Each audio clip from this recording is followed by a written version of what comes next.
Je remercie Afravi et toute son organisation. Je remercie en l'occurrence l'ONU-SIDA Bénin qui a œuvré pour que je sois présent devant vous ici pour cette communication parce que c'était impossible à un moment donné. Je remercie tout le système de soins au Bénin, en l'occurrence les responsables de PSLS du Bénin qui sont avec moi dans la salle ici, pour tout ce qu'ils sont en train de faire pour le problème de VIH au Bénin. Pour commencer, je vais dire tout simplement cette phrase pour introduire. Tout le monde a peur de mourir, mais personne ne sait ce qu'il faut faire pour bien vivre. L'impact culturel sur le traitement antirétroviral en milieu fond. C'est un sujet qui est un peu ordinaire en son genre. Nous avons pour plan ce qui suit. Généralité, objectif, méthodologie, classification conceptuelle, pratique et résultats, puis conclusion. Dans la généralité, selon l'OMS, la médecine traditionnelle est un problème pour toutes les générations. Mais en Afrique et dans certains pays du monde, cette pratique de la médecine traditionnelle continue toujours. Dans mon pays comme le Bénin, 80% de la population en milieu fond, d'où je suis ici, continue de pratiquer cette médecine-là. Et 50% dans la population béninoise en général. Cela étant, nous avons choisi deux pratiques issues de cette culture fond, qui est quoi? Koudior et Azonyi. Et nous voulons étudier l'impact psychologique de ces thèmes, de ces pratiques avec le traitement antirétroviral sur les patients. Nous avons utilisé méthode transversale et descriptive. Classification des thèmes. Quand on parle de Azonyi, cela veut dire chasser la maladie, raccompagner la maladie hors de chez soi. Et j'ai dit tantôt, nous avons peur de mourir, mais nous ne savons pas ce que nous allons faire pour bien vivre. Si nous avons peur de la maladie, nous allons toujours tomber malades. Mes ancêtres ont compris cela très tôt depuis le roi Rwibadja. En son temps, il y avait des maladies qui sévissaient dans la population où ils ne savaient pas ce qu'il faut faire pour en sortir, malgré toutes les connaissances qu'ils avaient en ce moment-là. Et du coup, ils sont allés consulter le phare et le phare leur a dit, vous allez faire ce qu'on appelle Azonyi, chasser la maladie de chez vous pour que la population ait la paix. Ce qui a été fait en cette période-là. Donc, ils ont compris que psychologiquement, on peut tout faire, mais si on n'attaque pas le mental, les malades... Pardon. Il n'a pas besoin de micro. Donc, psychologiquement, si on n'attaque pas le mental, la maladie toujours, elle sera toujours là. Ils ont compris également que Koudia, qui veut dire résurrection, vaincre la mort, ou bien se métamorphoser. En d'autres termes vulgaires, retourner la mort selon le thème même. Tout ça là a été mis en place depuis mes ancêtres, Rwibadja et ses enfants jusqu'à notre génération actuelle. Juste pour mettre la population et mentalement au point. Mais à l'avènement de la médecine conventionnelle, ces genres de choses ont commencé par flotter dans la population. Donc, ces deux pratiques, Azonyi et Koudia, jouent un rôle préventif et en même temps curatif. Ces pratiques sont spirituelles, mais en même temps psychologiques, de façon endogène. Cela peut être personnel, familial ou communautaire. Donc, elles ont une forte connotation sur le psychisme des fonds. Quand vous allez là-bas, au Bénin, et vous descendez plus précisément à Abomey, et vous dites que vous voulez faire la pratique de Koudio ou Azonyi, ils ne vont pas hésiter à vous dire « Ah, vous avez tel problème, est-ce que ça ne va pas à la maison ou bien qu'est-ce qui ne va pas ?» Donc, ça a une connotation très forte sur le psychisme des fonds. Pour faire cette pratique, nous avons besoin de certaines choses. Vous avez vu une statuette là.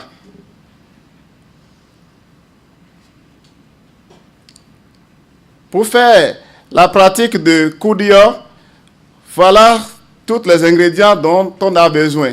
Une statuette, des habits usés de la personne malade, un petit cercueil, des pièces de monnaie, le linceul, un petit pousset. Que cela ne vous fait pas peur. Hein. Juste pour dire quoi? Pour dire que, comme nous avons une représentation de la mort, nous avons parlé de Koudio tout à l'heure, qui est une thérapie de résurrection. Avec la statuette représente la personne malade qui, déjà, par cette pratique, on imagine qu'il est déjà mort et on le met en bière, comme on fait les cérémonies funéraires en milieu fond, et on met le linceul. Et on parle maintenant au petit poussin d'un jour et on enterre tout dans le cimetière familial ou bien le cimetière pour dire à la personne maintenant tu es guéri. Tu ne vas plus mourir.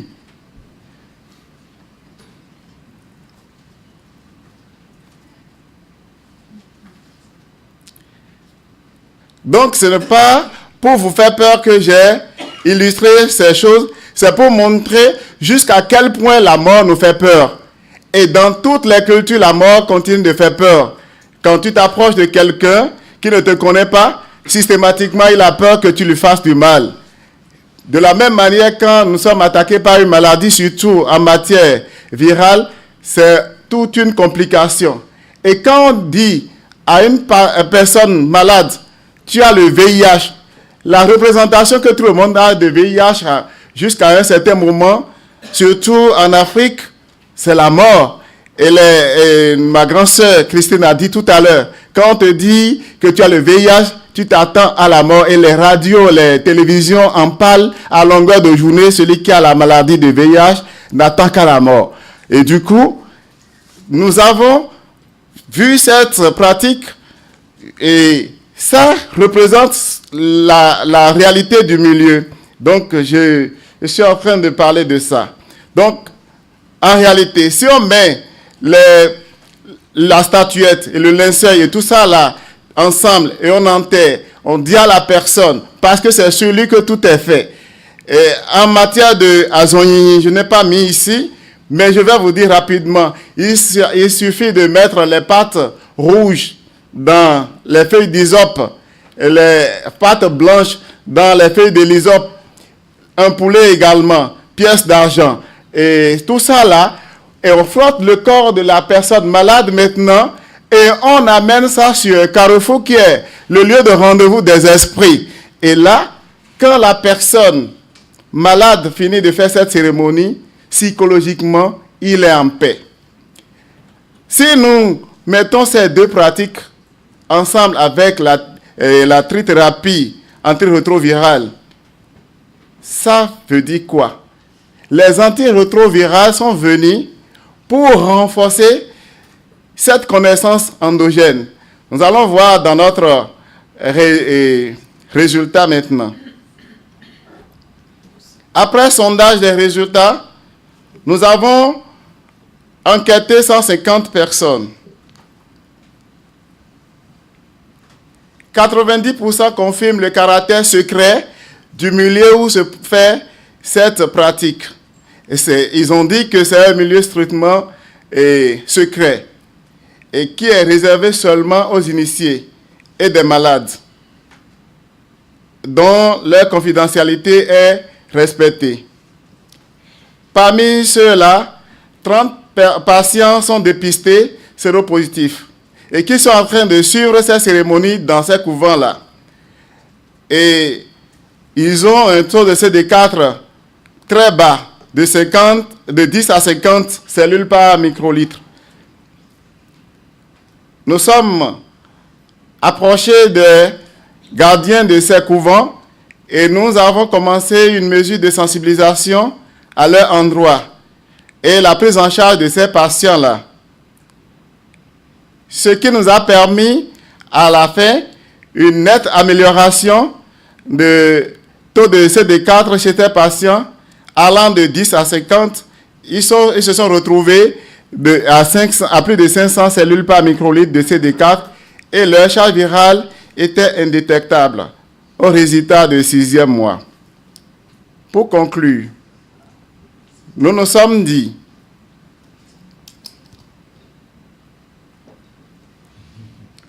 Koudia et Azonyi sont des thérapies spirituelles, mais en même temps psychologiques, de point de vue traditionnel que nous cherchons à innover, pas pour continuer avec les cercueils, mais nous allons dynamiser cela pour leur montrer qu'en réalité, le problème de mort se trouve dans les têtes. Ce n'est pas quand on te dit que tu vas mourir en cours de chemin. Donc, elles sont capables d'aider les patients à changer leur représentation psychologique sur la maladie et le traitement antirétroviral. Pourquoi?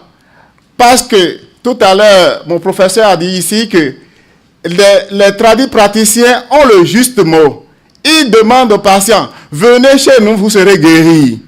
Mais avec la médecine conventionnelle, on dit, les antirétroviraux ne guérissent pas. Mais que faut-il faire pour que les patients soient vraiment compliants au traitement antirétroviral pour que la mort qui était imminente ne les frappe plus? Il faut associer ces mots aux antirétroviraux histoire de renforcer leur traitement par leur culture et les mettre à l'aise pour que le traitement puisse vraiment prendre. Donc, cela peut facilement changer la mentalité et faciliter une observance efficace et leur maintien dans la file active. La synergie des antirétroviraux avec ces pratiques traditionnelles peut aider les patients à vivre mieux et garder leurs repères culturels. Je vous remercie. Merci Étienne pour cette magnifique présentation. Ah, ça nous rappelle pour le coup la jeunesse lointaine vers Dakar et Fan, avec une recherche d'alliance que soutenait Colomb à l'époque et ensuite Montmarguet entre les approches traditionnelles et les approches modernes. Et je crois que c'est tout à fait cohérent avec ce qu'on essaye de développer maintenant, même avec des entretiens motivationnels finalement, où on ne va pas se poser en soignant qui savons mieux que le patient ce qui est bon pour lui, mais on va essayer de partir des représentations qu'a la personne, la représentation de la mort, la représentation de la maladie, pour essayer de dégager une alliance qui soit bénéfique. Et à partir du moment, effectivement, où les approches traditionnelles comme celle-ci ne sont pas dangereuses, sauf peut-être pour le petit poussin, j'ai pas bien suivi s'il était enterré ou pas, mais bon, le petit poussin, bon. Mais enfin, elles sont a priori pas dangereuses, et elles permettent à ce moment-là de soutenir une autre approche dans une démarche cohérente. Ça me semble être une excellente initiative. Merci. Oui, moi, je serais un peu plus nuancée à cause de l'usage de certains mots que vous avez comme guérison, vous voyez. C'est-à-dire autant, je trouve que c'est important qu'on accepte de regarder ce travail de la médecine traditionnelle. Autant, je trouve ça vraiment important ça soit pas tabou, que dans une session comme celle-là, on aborde cette question-là. Et que vous précisez très soigneusement à 2 ou 3 reprises que c'est conjoint à l'administration d'antirétroviraux, ce qui n'est pas toujours le cas dans la médecine traditionnelle, et vous avez fait attention à bien le préciser. Et en même temps, j'étais un peu perplexe par rapport à l'idée de guérison, vous voyez. C'est-à-dire qu'effectivement, aujourd'hui, l'infection par le VIH ne se guérit pas. On peut par contre retrouver l'envie de guérir, l'envie de vivre, etc. Donc je trouve qu'il y a une petite ambiguïté plutôt sur la terminologie qui me dérange un peu. Enfin, qui me questionne, je veux dire. Pierre. Oui, merci François. Oui, je voudrais abonder un petit peu dans ton sens parce que je trouve que ça ouvre un débat extrêmement complexe. Autant, il me semble tout à fait juste de souligner que les antirétroviraux donnés comme ça suffit pas. Ça, on le dit depuis des années. Donc, il faut un accompagnement. Et on a montré depuis plusieurs années l'importance d'un accompagnement par des agents de santé communautaires qui ont été formés à proximité des patients, dans les familles, dans le milieu communautaire, à cette dimension de l'accompagnement. Et ça, je crois que c'est absolument fondamental. Ça s'inscrit d'ailleurs dans ce mouvement dont on parle ici depuis plusieurs jours, qui est la démédicalisation, qu'il faut bien comprendre d'ailleurs comme la participation de nombreux autres agents effecteurs dans le domaine de la santé. Et là, vous posez la question de la place des tradipraticiens, ou des praticiens traditionnels, c'est pareil. Or, il faut quand même voir que aujourd'hui, notamment dans le domaine de la santé mentale, dont on vient de dire combien elle était plombée par des croyances, des représentations, des mythes, des facteurs de stigmatisation, je pense qu'il faut être très prudent sur les interactions entre les tradipraticiens et les autres acteurs de la santé, dans lesquels je ne mets pas que des médecins, je mets des agents de santé communautaires, j'en mets beaucoup d'autres. Moi, je serais très, très prudent sur vos conclusions, parce que moi, je ne veux pas du tout non plus ni rejeter le rôle des tradipraticiens, mais enfin, il y a quand même beaucoup d'expériences qui montrent qu'on a de très importants retards de diagnostic du fait des consultations dont vous avez souligné la fréquence, 50 à 80% de la population qui va vers le tradipraticien, et finalement, on voit que ça peut aussi occasionner beaucoup de retards de prise en charge plus efficaces. Donc je pense, et actuellement je travaille particulièrement sur le Bénin, puisque je viens d'auditer 13 hôpitaux depuis la TACORA là-haut jusqu'au CNHU, et on peut faire plusieurs constats. Le premier, c'est que la santé mentale est en très grande souffrance elle-même dans ce pays, comme dans beaucoup de pays d'Afrique. Je pense que c'est une parente pauvre dramatique dans beaucoup de pays, notamment en Afrique. C'est le cas aussi, je pense, dans d'autres pays d'Afrique de l'Ouest. Et qu'aujourd'hui, il faut vraiment restructurer, reconstruire tout cet outil de prise en charge. Mais voilà, il faut voir jusqu'où on va, parce que j'ai vu là quand même beaucoup de croyances un peu qui peuvent accréditer des représentations fantasmatiques des choses, et je trouve ça un peu inquiétant. Oui. Je dirais, pour commencer à répondre, que les psychologues, les psychiatres chôment beaucoup en matière de VIH en Afrique. Pourquoi? Parce que ils ne sont même pas reconnus pour l'accompagnement psychologique. Si je suis en train de développer ce thème, je ne roule pas pour les tradipraticiens.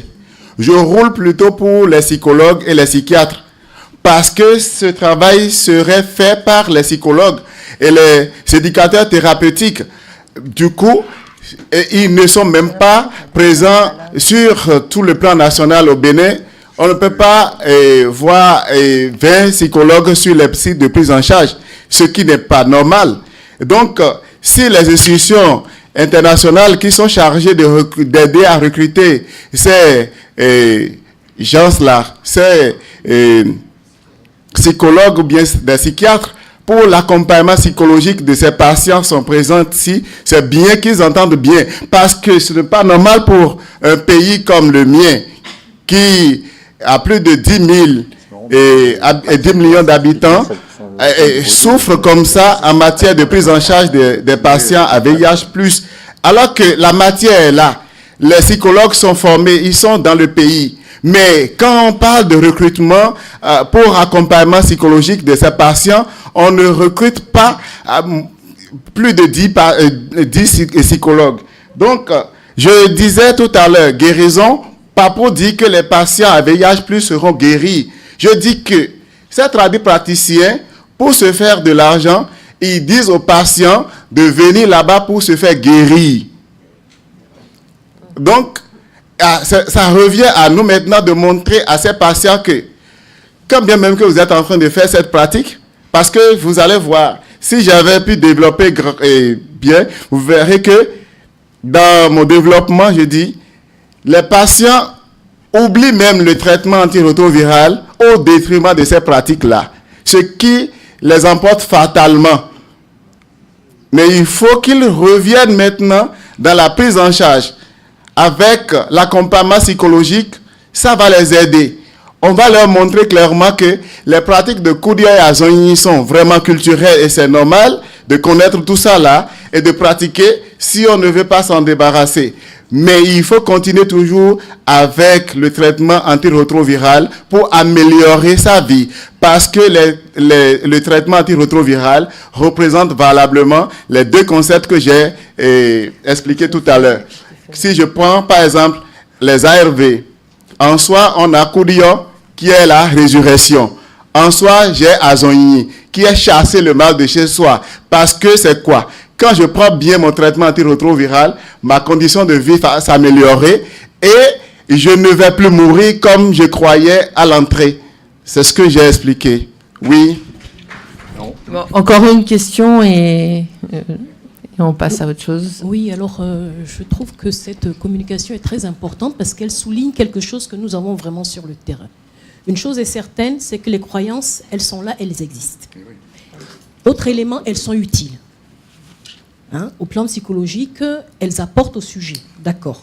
Maintenant, le problème sur le terrain, nous, en tant que travailleurs dans le domaine du VIH, c'est d'identifier à quel moment nous ne sommes plus seuls comme acteurs thérapeutiques avec nos patients. Parce que c'est ça la réalité. C'est que de toutes les manières, les pasteurs, ils seront là. Les praticiens, ils seront là. Et le patient, lui, il est au milieu de tout ça.